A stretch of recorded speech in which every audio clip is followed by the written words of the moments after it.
भाग 1 सामान्य परिचय। प्रश्न प्रागैतिहासिक काल को मुख्य रूप से किन 3 भागों में विभाजित किया गया है? उत्तर पाषाण युग, ताम्र पाषाण काल और धातु युग। प्रश्न पुरा पाषाण काल का समय कब से माना जाता है? उत्तर 20 लाख वर्ष पूर्व से।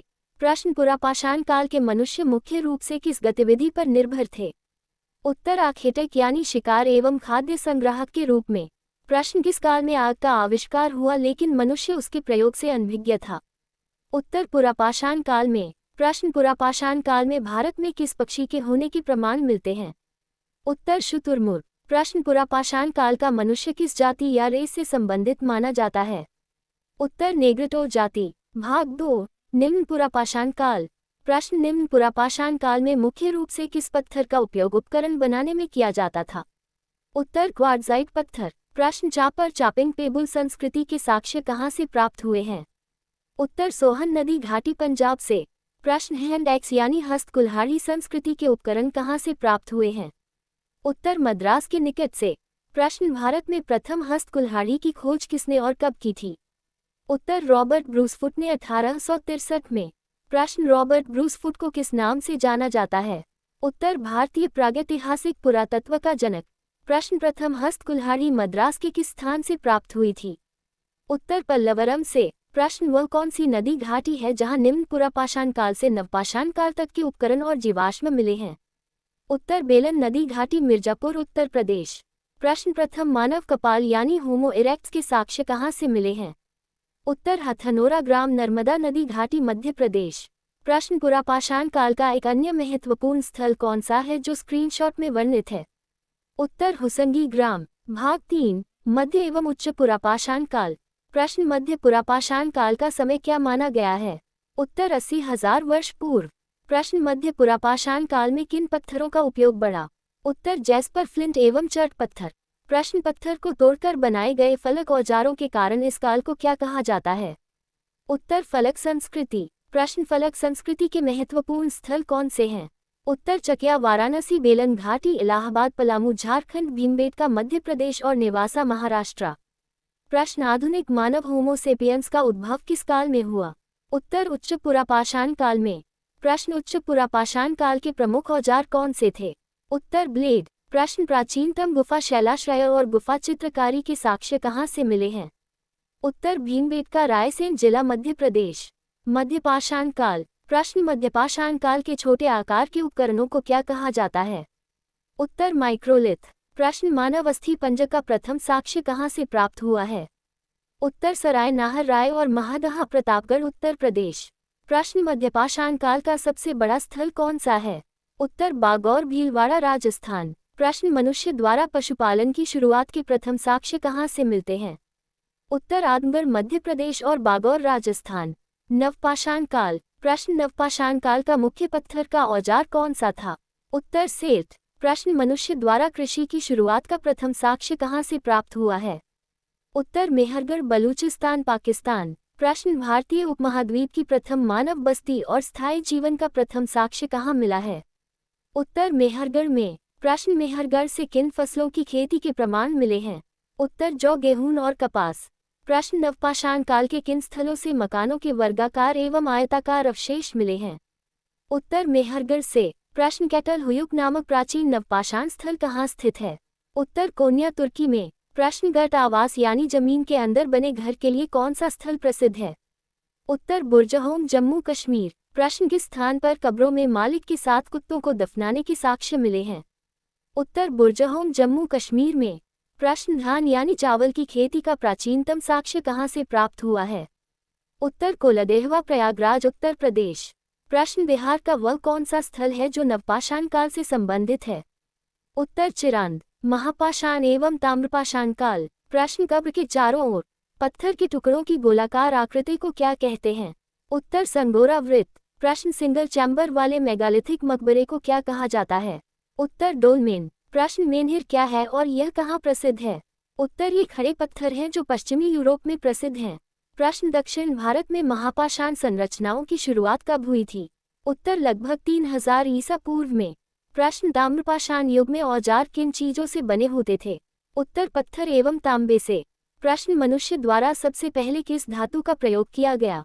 उत्तर तांबा। प्रश्न तांबे की कुल्हाड़ी के साक्ष्य कहाँ से प्राप्त हुए हैं?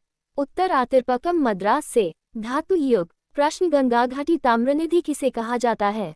उत्तर ताम्र युग के दौरान मिले तांबे के हाथ की कुल्हाड़ी, भाले और मानव मूर्तियों को। प्रश्न हड़प्पा सभ्यता की शुरुआत किस धातु युग में हुई थी? उत्तर कांस्य युग में। प्रश्न विश्व में लौह युग की शुरुआत कहाँ से मानी जाती है? उत्तर एशिया माइनर तुर्की से लगभग 1400 ईसा पूर्व। प्रश्न भारत में लौह युग की शुरुआत कब मानी जाती है? उत्तर लगभग 1000 ईसा पूर्व। प्रश्न भारत में लोहे के प्रयोग के प्राचीनतम साक्ष्य कहाँ से मिले हैं? उत्तर अतरंजी खेड़ा एटा उत्तर प्रदेश। गहन विश्लेषण वाले प्रश्न। प्रश्न पुरापाषाण काल में मानव बस्तियों का वितरण मुख्य रूप से किन कारकों पर निर्भर था? उत्तर जल स्रोतों की उपलब्धता और पत्थर के कच्चे माल क्वार्टजाइट की निकटता पर। प्रश्न क्लीवर और स्क्रैपर जैसे औजारों का मुख्य उपयोग क्या था? उत्तर क्लीवर का उपयोग खाल उतारने और स्क्रैपर का उपयोग लकड़ी या खाल को छीलने के लिए किया जाता था। प्रश्न बेलन घाटी को भारतीय प्रागैतिहासिक इतिहास की पाठ्यपुस्तक क्यों कहा जाता है? उत्तर क्योंकि यहाँ पुरापाषाण, मध्यपाषाण और नवपाषाण तीनों कालों के क्रमिक साक्ष्य एक ही स्थान पर मिलते हैं। प्रश्न मध्यपाषाण काल में औजारों के छोटे होने का मुख्य कारण क्या था?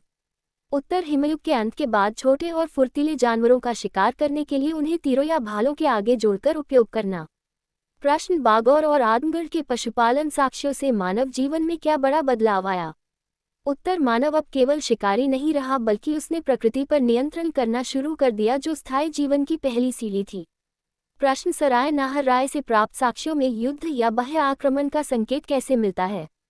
उत्तर वहां एक साथ दफनाए गए कंकालों और उनके शरीर में फंसे हुए पत्थर के तीरों से हिंसक संघर्ष के प्रमाण मिलते हैं। प्रश्न नवपाषाण क्रांति शब्द का प्रयोग सर्वप्रथम किसने किया और क्यों? उत्तर गार्डन चाइल्ड ने, क्योंकि इस काल में कृषि, मृदभांड और स्थायी निवास ने मानव जीवन को पूरी तरह बदल दिया था। प्रश्न बुर्जहोम और गुफक्राल की अर्थव्यवस्था का मुख्य आधार क्या था? उत्तर यहाँ कृषि के साथ साथ मछली पकड़ना और शिकार करना भी जारी रहा, जो इसे मैदानी इलाकों से अलग बनाता है। प्रश्न मेहरगढ़ में प्राप्त कपास के प्राचीनतम साक्ष्य का वैश्विक महत्व क्या है? उत्तर यह सिद्ध करता है कि सिंधु सभ्यता से बहुत पहले ही इस क्षेत्र में वस्त्र निर्माण की नींव पड़ चुकी थी। प्रश्न ताम्रपाषाण काल के लोग ग्रामीण थे या शहरी और इसका प्रभाव क्या था? उत्तर ये मुख्यतः ग्रामीण संस्कृति थी, जहां तांबे का प्रयोग सीमित था और पत्थर का महत्व बना रहा। प्रश्न दक्षिण भारत के महापाषाण स्मारकों से उस समय की सामाजिक व्यवस्था का क्या पता चलता है? उत्तर कब्रों में मौजूद वस्तुओं की भिन्नता से सामाजिक असमानता और पुनर्जन्म में विश्वास का पता चलता है। प्रश्न अतरंजी खेड़ा से प्राप्त लोहे के साक्ष्यों ने भारत के इतिहास को कैसे बदला? उत्तर लोहे के औजारों से घने जंगलों को काटना संभव हुआ, जिससे गंगा घाटी में कृषि का विस्तार हुआ और बड़े जनपदों का उदय हुआ। प्रागैतिहासिक भारत और मानव विकास। Audio notes. प्रश्न पृथ्वी के भूवैज्ञानिक इतिहास के किस चरण को चतुर्भाग यानी क्वार्टनरी कहा जाता है और इसके दो प्रमुख युग कौन से हैं? उत्तर भूतल विकास के चौथे चरण को चतुर्भाग कहते हैं, जो हिमयुग यानी प्लाइस्टोसीन और अभिनव युग यानी होलोसीन में विभाजित है। प्रश्न मानव के पूर्वज ऑस्ट्रेलोपिथेकस के नाम का शाब्दिक अर्थ क्या है और इसकी मुख्य विशेषता क्या थी? उत्तर इसका अर्थ है दक्षिणी बंदर रूपी प्राणी। यह प्राणी 2 पांव पर चलता था और इसका पेट घड़े के आकार का था। प्रश्न होमो हैबिलिस को प्रथम वास्तविक मनुष्य क्यों माना जाता है? उत्तर क्योंकि यह प्रथम मानव प्रजाति थी जिसने पत्थरों को तोड़कर उन्हें औजार की तरह इस्तेमाल किया और इन्हें कुशल मानव भी कहा जाता है। प्रश्न मानव विकास के क्रम में आद्य मानव यानी प्रोटोह्यूमन किसे कहा जाता है? उत्तर ऑस्ट्रेलोपिथेकस मानव पूर्व होमिनिड को ही आद्य मानव कहा जाता है।